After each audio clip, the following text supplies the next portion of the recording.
VOA This Morning.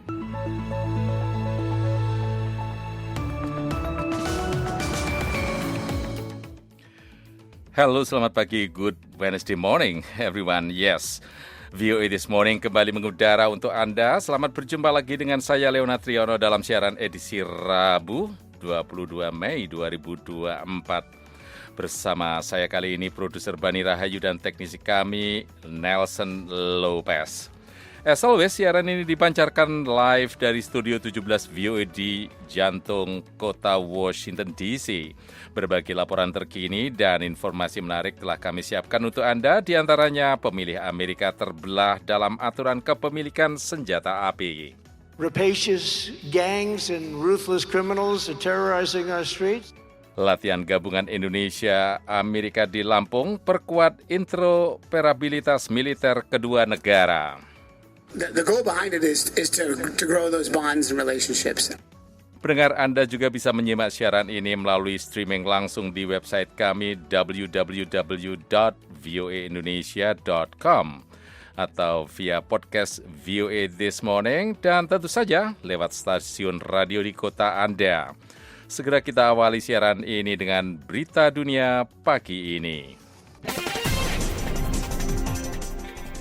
Pejabat bandara di Bangkok mengatakan seorang penumpang Inggris berusia 73 tahun tewas dan sedikitnya 30 lainnya terluka pada Selasa ketika penerbangan dari London ke Singapura mengalami turbulensi parah dan terpaksa mendarat di Thailand. Dalam pernyataan yang diunggah di media sosial, Singapore Airlines mengatakan penerbangan SQ321 berangkat dari Bandara Heathrow, London, Senin malam. Penerbangan mengalami turbulensi parah akibat badai petir dan dialihkan ke Bangkok. Penerbangan itu membawa 211 penumpang dan 18 awak, kata maskapai itu. Dalam konferensi pers di Bandara Swarnabhumi Bangkok, General Manager Kittipong Kitticharoen mengatakan, I just know that Mr. English. Dia mengatakan, saya baru tahu dia orang Inggris menderita serangan jantung, jadi mungkin dia kena serangan jantung di dalam pesawat, kata Kittipong Kitticharoen. Data dari situs Flight Radar 24 menunjukkan sekitar 11 jam sejak mulai penerbangan saat melintasi Laut Andaman dan mendekati Thailand, pesawat turun tajam dari ketinggian sekitar 11.300 meter menjadi sekitar 9.400 meter dalam 3 hingga 5 menit. Pesawat pertama yang dikirim untuk mengevakuasi wisatawan yang terkatung-katung dari Kaledonia Baru mendarat Selasa di ibu kota Noumea. Sebuah pesawat angkut militer Australia mendarat di Bandara Internasional kota itu untuk mulai mengevakuasi 300 wisatawan Australia yang tidak dapat meninggalkan wilayah Prancis di Pasifik itu sejak kerusuhan pecah seminggu yang lalu. Pemerintah Selandia Baru mengirim pesawat untuk mengevakuasi 50 warga negaranya dari Noumea, ibu kota di Kepulauan Pasifik, yang merupakan penerbangan pertama dari serangkaian usulan penerbangan untuk membawa pulang warganya. Sedikitnya 6 orang tewas dan ratusan lainnya terluka di Kaledonia Baru setelah kekerasan meletus pekan lalu menyusul reformasi pemilu yang kontroversial yang disahkan di Paris.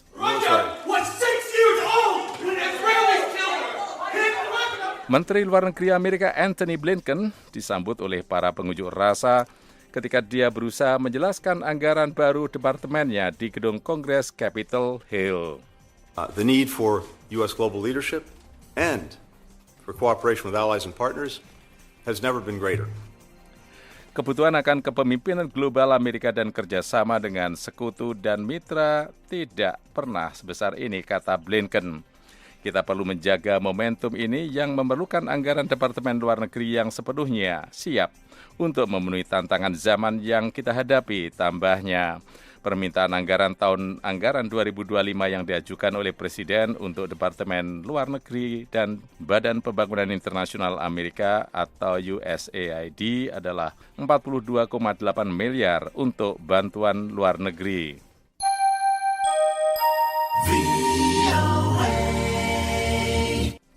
Pengacara Donald Trump telah memberikan pembelaan mereka tanpa kehadiran mantan presiden tersebut sebagai saksi dalam sidang uang tutup mulut di New York. Juri dipulangkan pada hari Selasa hingga 28 Mei ketika dijadwalkan penyampaian argumen tertutup dan penutup. Trump tidak berbicara ketika meninggalkan gedung pengadilan dan mengabaikan pertanyaan mengapa dia tidak bersaksi. Di luar gedung pengadilan, putra Trump, Don Jr., mengkritik proses persidangan dengan mengatakan bahwa persidangan bergantung pada kesaksian dari saksi terpidana, pembohong, dan pencuri.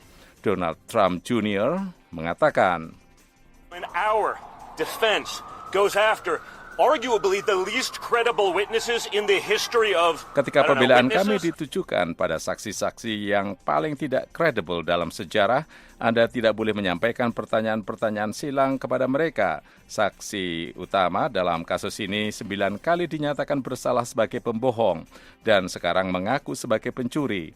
Maka yang terjadi adalah menciptakan presiden yang membawa bencana bagi sistem hukum kita, bagi keadilan di Amerika," tegas Donald Trump Jr.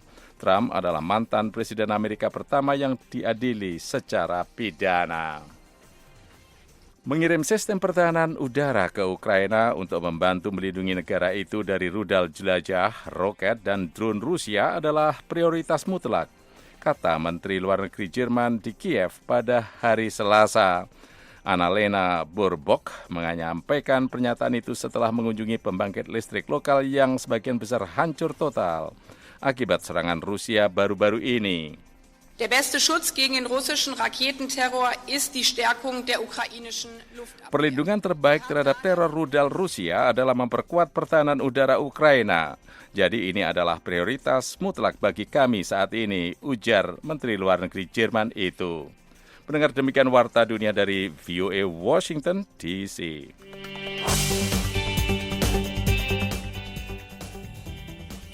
Ya, pendengar, para pemilih Amerika Serikat terbelah dalam isu kepemilikan senjata api.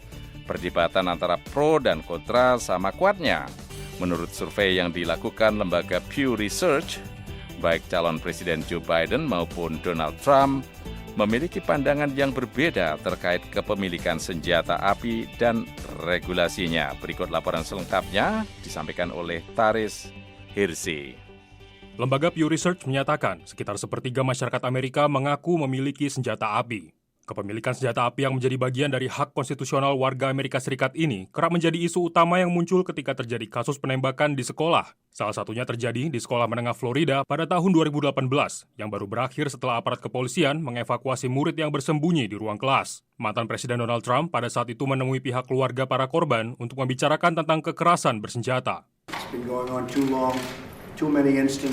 Ini sudah terlalu lama terjadi, terlalu banyak persoalan dan kami akan menyelesaikannya. Sebagai seorang presiden, kebijakan senjata api Trump fokus lebih banyak kepada penguatan keamanan sekolah, termasuk salah satunya mempersenjatai para guru. Sebagai seorang calon presiden, pada Sabtu, Trump mengatakan kepada pelobi senjata nasional bahwa senjata api penting sebagai pengamanan personal. Our country is going to hell. Rapacious gangs and ruthless criminals are terrorizing. Negara kita seperti memasuki neraka. Kelompok-kelompok yang agresif dan para kriminal yang tak kenal ampun sedang mengancam jalanan kita. Dan kekurangan Joe Biden yang problematik itu membuat kita dekat dengan Perang Dunia Ketiga. Dengan menerima dukungan dari Asosiasi Senjata Api Nasional atau NRA, Trump mengatakan bahwa Biden sedang mencoba mengambil senjata api dari warga negara yang taat, serta mencabut hak kepemilikan senjata api yang telah dijamin oleh amandemen kedua Konstitusi Amerika Serikat.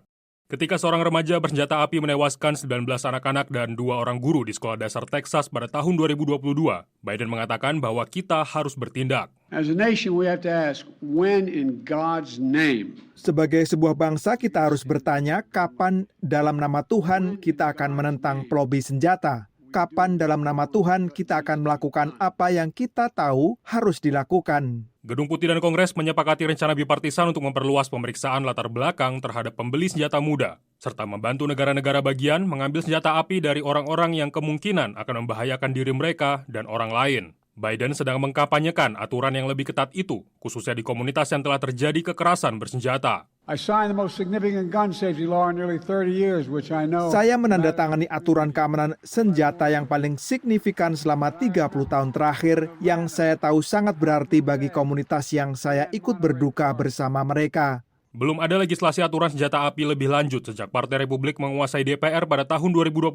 Pemimpin minoritas DPR, Hakeem Jeffries, menyalahkan para pendukung Trump. Today, the MAGA extremists in the do-nothing Republican Congress. Hari ini, ekstremis MAGA dan Kongres Republik yang tidak berbuat apa-apa meninggalkan tempat ini tanpa menyerukan epidemi kekerasan bersenjata di Amerika secara berarti. Pandangan para pemilih di Amerika Serikat terbelah secara umum di sepanjang garis politik. Dengan data dari lembaga Pew Research menunjukkan bahwa pendukung Partai Republik dan individu yang cenderung mendukung Partai Republik memiliki kemungkinan 2 kali lipat mempunyai senjata api dibandingkan pendukung Partai Demokrat maupun individu yang cenderung mendukung Partai Demokrat. Dari Washington DC, Tarsir Ziman melaporkan untuk VOA.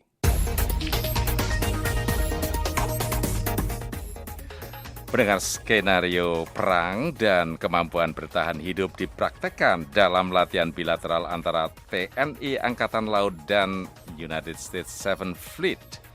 Melibatkan juga Korps Marinir kedua negara. Selengkapnya dalam liputan VOA berikut. Kelompok Vatikan untuk musang-musang sudah terlihat di bibir pantai. Sedikitnya 1.300-an prajurit dari Indonesia dan Amerika Serikat ikut dalam latihan bersama Cooperation Afloat Readiness and Training atau CARAT 2024 di Lampung. Komandan Unit Ekspedisi Marinir AS, Kolonel Sean Dynan, menjelaskan pentingnya latihan gabungan ini. The goal behind it is to grow those bonds and relationships. Tujuan latihan seperti ini adalah untuk menumbuhkan ikatan dan hubungan dua negara. Saat memulai pertemuan antara staf Indonesia dan Amerika, biasanya dimulai dengan jarak. Ada kelompok satu dengan yang lain. Dan tujuan dari latihan seperti ini adalah agar semua bisa berbaur. Panglima Komando Armada 1 Laksamana Muda Yos Suryono menepis latihan gabungan ini sebagai upaya mengantisipasi tensi di Laut Cina Selatan. Latihan ini sangat penting untuk pertama meningkatkan profesionalisme. Jadi tidak ada hubungannya dengan Laut Cina Selatan. Hubungan antara Indonesia dengan Amerika yang sudah berlangsung lama, sekitar 30 tahun, latihan CARAT ini tentu akan ditingkatkan semakin ke depan, semakin baik. Sepanjang 2021 hingga 2023, Amerika Serikat tercatat melakukan 525 latihan militer gabungan dengan negara-negara di Asia Tenggara menurut Lowy Institute. Ini membuat AS sebagai negara di luar Asia Tenggara yang paling banyak melakukan latihan gabungan di negara kawasan, diikuti oleh Jepang, Australia, India, dan Tiongkok. Meski Tiongkok punya peran signifikan dalam ekonomi kawasan, negara-negara Asia Tenggara lebih merapat ke AS dalam isu keamanan, menurut Brian Harding, analis senior United States Institute of Peace. China does feel that it needs to have defense cooperation, defense diplomacy, and they're making... Tiongkok tentu merasa perlu ada kerjasama pertahanan dan diplomasi pertahanan. Tapi kenyataannya, negara-negara yang ingin mengembangkan militer, profesionalisme, dan interoperabilitasnya akan lebih melirik Amerika dan tetangga terdekat seperti Jepang dan Australia ketimbang Tiongkok. Hubungan pertahanan Indonesia dan AS akan bergantung pada fokus kebijakan Presiden terpilih baru, Prabowo Subianto. Menurut Ahmad Rizky Umar, peneliti di University of Queensland. Bisa jadi ke depan memang fokusnya tidak lagi di infrastruktur tetapi di modernisasi alutsista. Indonesia memang agak sedikit terlambat dengan modernisasi alutsista ini sebetulnya. Kalau kemudian modernisasi alutsista yang menjadi fokus dari Pak Prabowo, ini yang akan menjadi salah satu turning point. Tahun 2024 juga menandai 75 tahun kerjasama diplomatik Indonesia dengan AS yang terjalin sejak 1949. Demikian laporan tim VOA. Pendengar, pakar menyebut Presiden baru Iran dari hasil pemilihan umum nantinya tidak akan banyak mengubah kebijakan dan akan menyelaraskan dengan kebijakan-kebijakan yang ada saat ini. Fathia Wardah, reporter VOA melaporkannya dari Jakarta. Menteri Luar Negeri Retno Marsudi mengucapkan bela sungkawa atas kematian Presiden Iran Ibrahim Raisi dan Menlu Iran Hussein Amir Abdullahian bersama 6 orang lainnya yang meninggal akibat helikopter yang mereka tumpangi jatuh di Provinsi Azerbaijan Timur, Barat Laut Iran pada Minggu. Selain mengucapkan bela sungkawa, Retno juga mengenang pertemuan terakhirnya dengan Menlu Abdullahian di Banjul, Gambia. Pertemuan tersebut terjadi di sela-sela KTT Organisasi Kerjasama Islam OKI yang digelar 2 pekan lalu. Pemimpin tertinggi Iran Ayatollah Ali Khamenei telah menetapkan masa berkabung nasional selama 5 hari hingga Jumat dan mengangkat wakil presiden pertama Muhammad Mukhbar sebagai pengganti sementara Raisi. Iran juga sudah menetapkan pemilihan presiden yang akan dilaksanakan 28 Juni mendatang. Kematian Raisi telah membalikan spekulasi yang berkembang mengenai siapa yang pada akhirnya akan menggantikan pemimpin tertinggi Iran Ayatollah Ali Khamenei yang kini berusia 85 tahun dan kondisi kesehatannya yang kurang baik. Pasalnya sejak lama Raisi menjadi sosok yang dilihat banyak kalangan sebagai figur potensial pengganti Khamenei jika kelak Khamenei meninggal atau mengundurkan diri. Pengamat Timur Tengah dari Universitas Indonesia Yon Mahmudi menjelaskan siapapun yang menang dalam pemilihan presiden Iran pada 28 Juni mendatang tidak akan jauh berbeda dengan figur seperti Raisi. Walaupun itu dipilih secara demokratis, tentu figur-figur itu adalah figur yang dekat dengan pemimpin spiritual Iran, yaitu Ali Khamenei. Jadi, ke depannya ya orang-orang yang dekat dengan Ali Khamenei itu yang berpotensi untuk terpilih. Presiden baru Iran dari hasil pemilihan umum nantinya, kata Yon, tidak akan banyak mengubah kebijakan dan akan menyelaraskannya dengan kebijakan-kebijakan yang ada saat ini.